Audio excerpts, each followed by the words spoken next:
Ako po si May Chris Bragat, 28 years old. Nagsimula sa negosyong to sa edad na 23 anyos. Hindi nakapagtapos ng pag-aaral dahil sa hirap ng buhay. Walang magulang na magpapaaral. Ni isa sa mga kapatid, walang nakapagtapos. Kaya pinilit na makahon sa hirap, na masukan bilang hardinero, car wash boy, kahit anumang trabaho, para lang maiahon sa hirap ang pamilya. Pero sad to say, hanggang first year college lang tayo.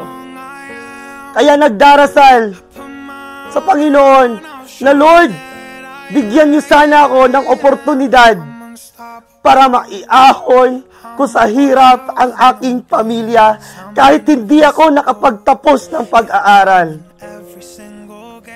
Isa sa naging dasal ko, Lord, bigyan niyo lang ako ng opportunity na pwedeng makapagpabago ng buhay ko kahit mahirap basta't yayaman ako.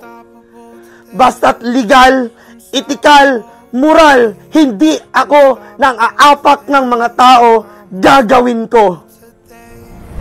At dumating yung mga tao na pinakita sa akin ang ganitong oportunidad. Sa simula, walang naniniwala.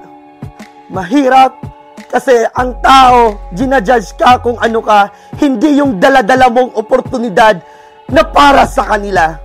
Pero hindi ako huminto para hanapin yung mga taong naniniwala, may pangarap na gustong maahon sa hirap. And today is the right time. Today is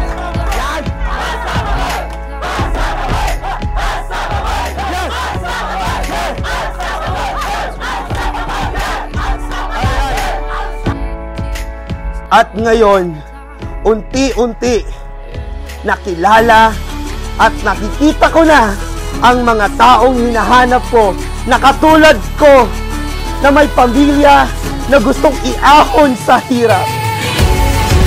Unstoppable Society! Unstoppable Mission!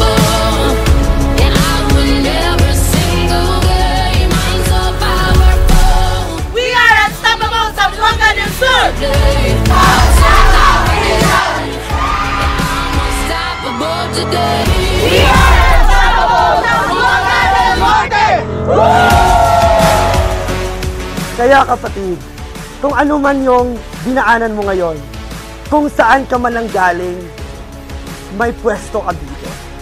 May lugar ka dito. Para to sa lahat. Para to sa mga taong puno ng pangarap. Ano mang sitwasyon mo ngayon, ano man yung trabaho mo ngayon, ano ka man, kapatid, pwede ka dito. Magtulungan tayo. Magtulungan tayo.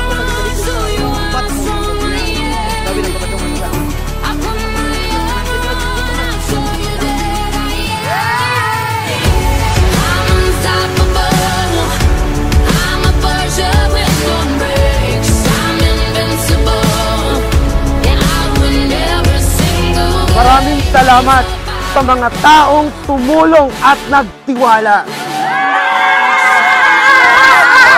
Andito ang grupong ito para tulungan ka maabot ang iyong pangarap. Unstoppable! Unstoppable! Unstoppable!